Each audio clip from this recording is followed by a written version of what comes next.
Greetings, my angels. How are you all doing? Hope you are good, and thank you for coming to my channel.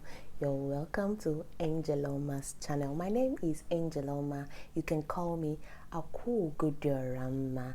I'm a sex coach and I teach about sex, relationship, and healthy tips to give you a healthy and youthful lifestyle. If today is your first time watching my videos, you are welcome. Thank you for coming. If sex content is something that interests you, please click the link below, which is the subscribe button. Okay, click that button below and click the bell beside that subscribe button so that you can always see my videos every time I post. And for those that are always coming back, those that always love me so much and they come back to watch my videos over and over, I love you so much. Mwah, mwah. Special kisses for you. Thank you for coming back again to watch my video. So we are on our 31 days of Let's Talk. Today is day 9. Okay, so day 9 of Let's Talk. But before I get into the topic of the day, I want to apologize for not being online. Today I'm supposed to go live every day during this period and this episode to talk about different topics that affect men and women, and unfortunately my internet is not so good, so I don't trust it to be live so it doesn't go off and on. I decided to record the video and then share it with you. Okay, so forgive me. Thank you for forgiving me. So let's get right into the topic of the day. Today I'm going to be talking about money. Money. Money.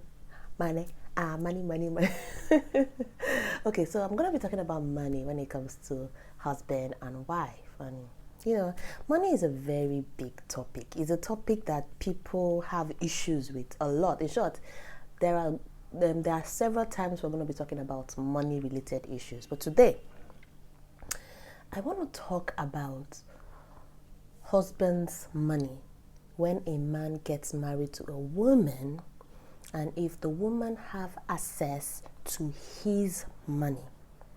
Okay, it's kind of a question, but I'm also going to be talking about it a lot because something happened recently. Before I get into it, something happened to a very close friend of mine. It's a very tragic incident, and then I started asking her some questions about the event, and then I was like, do you have access to your husband's money? Would you be able to get some money to sort out the things you need to sort out? And she was like, no, I don't have access to his money. Are you the next of kin to your husband's account? And she was like, no, he hasn't changed that. And then that got me thinking, and I decided to make this video. I think a lot of men make mistakes when they get married. Before they got married, they have a personal account and it's their money. Yes, it's your money. But when you decide to pick up a woman and say, this woman, I love you so much. I want you to be the bone of my bone, the flesh of my flesh. Both of us are going to be one together and make up one family. So that means you share in my wealth, you share in my sorrows, you share in my poverty, you share in my happiness, you share in everything that concerns me. And then the woman says, yes, I will share everything with you. Now, the mistake men make is share some things and leave out some things. A lot of men already, they do this. They share everything, including having a woman become a signatory to his account. But a lot of men do not. And I've asked several questions about men that do not. Some of them will tell you, I don't want my woman to know every transaction I make. I don't want my woman to be questioning every move that I make. I don't want her to feel that, oh, I have too much money, so she will be extravagant. I don't want her, they give me several excuses. So if somebody is the bone of your bone, flesh of your flesh, sugar in your tea, pawpaw in your field, whatever we use as a sweet name, how come you wouldn't want her to know all these things? How come you don't want her to know your business transactions? How come you wouldn't want her to know your bank account and how much you make, if you're poor or rich? How come you don't want her to know all these things? And then at the end of the day, if something tragic, well, which we don't pray for, if something tragic happens to you, she finds it even difficult to get by. If you go and ask bankers, a lot of money in the bank are all stored in the reserve of the bank, and most of them, the men, have even died. But their wife are struggling to even find money to feed with their children. Why? Because the woman is not the next of kin to his account to be able to access that money to take care of her family. And the money of the man is the man's money, just the same way the money of the woman is the man's money. We'll get to that in another time, because now today we're just talking to the men. So men, do you think it is wise for a woman you say you love and marry not to have a signatory to your account? If you think it's not wise, please comment below and tell me the reason why. We are here to learn. We'll learn from each other. I learn from you, you learn from me. Because I do not think it is wise for you to get married. Even if before you marry, you are a single man, you have your own account, you have your own business, you have everything, is yours. And then you decide to pick up this woman and say, this woman is going to be mine. You must have scrutinized her. You must have tested her. You must have done everything you want to do. And you now say, yes, she's the one. I want her to be part of my life. I want her to be the mother of my children. And you get married to her. I think that the next thing you need to do is to go to your bank and make her a signatory to your account. If you are afraid that she's going to take all your money, there is no way that woman is going to take your money without your signature in it. So obviously, she's not going to do that. The only time she will possibly do that is if you are no more. And then she can provide, evidence that you are no more, which we don't pray for. And then that's the only time she can take the money by herself. And if you want to take money from your account, yes, it's sometimes kind of a struggle where you need to get your wife's signature before, because both of you are signatory to the account. And so that means if there are passwords, let's say your account has mobile banking and password and all that, she's supposed to know that, so that she'll be able to withdraw money when necessary to take care of bills if you're not available. That is, if you have properties and things like that, she's supposed to be part of it. You're supposed to change your next of kin, because most time when you open an account, you must have a next of kin. If you get married, that means your next of kin might be your brother, father, or whoever. But immediately you get married, both of you shall click and become one. You're supposed to go to the bank and change the next of kin and put the name of your wife. And then if you have children, you can put the name of your children there.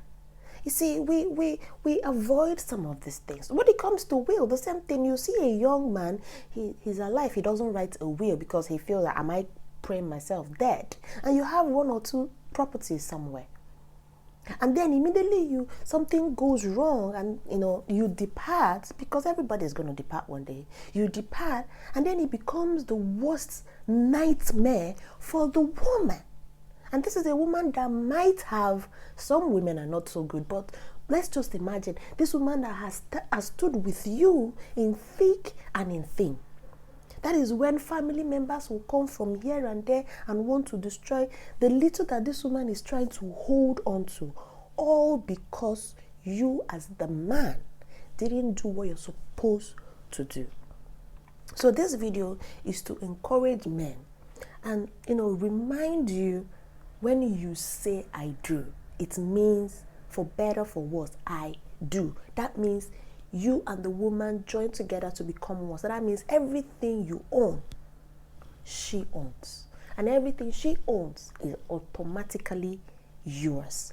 Now, if in between you have a woman that is not, faithfulness is not only when she goes around cheating and sleeping with someone else. That's not the only faithfulness. When she's not doing her duties as a wife, when she's not making you happy, and when she's not fulfilling those responsibilities she has vowed to fulfill, then you can now start having a second thought of, this woman is not worth me doing all that for. Let me go change it back. You can always do that, but you must have reasons for. But from the beginning, you should be able to know that is a fundamental responsibility for you to join everything you have together.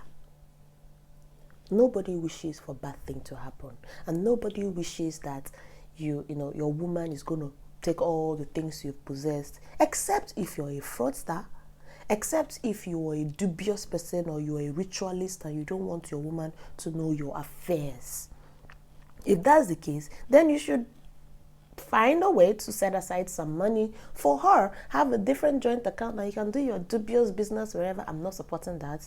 Disclaimer, I'm not part of that. But I'm just saying. The reason is, I do not see why a woman can have a husband that was okay, and then something happened. Maybe the man is sick, or the man is in coma, or the man is, something that she's supposed to be able to have access to funds, or have access to things, or even have access to things she needs to say, maybe your properties or a say somewhere, and she can't just because you're indisposed or you're unavailable. Anyway, so this is all I have to tell you today on this topic about money. It's my money, it's your money, it's our money. Both of you are one. And if you can have that at the back of your mind, when you take actions, you remember that both of you are in this marriage together. Thank you so much for watching. We're going to be going on day 10. Wow, we're growing. Day 10 of our 31 days of Let's Talk. So we're going to be talking about different topics as far as it concerns men and women. Okay, if you have any topic you think that we should talk about, if you have any topic that you think we need to learn from, please send me a message on my Instagram, Angeloma222. That is Angel Oma 222. Okay, send me a message there. I will surely reply you and make a video out of it if it is within our 31 days of Let's Talk. And if not, I can still make a video on it. Thank you so much for watching, and I will see you in day 9. Before I go, don't forget that you can subscribe to my channel and click the link beside it so that you can get all the videos that I upload. When I'm live, you can get that all the time. Thank you so much. I'll be seeing you next time. Have a nice day. Bye.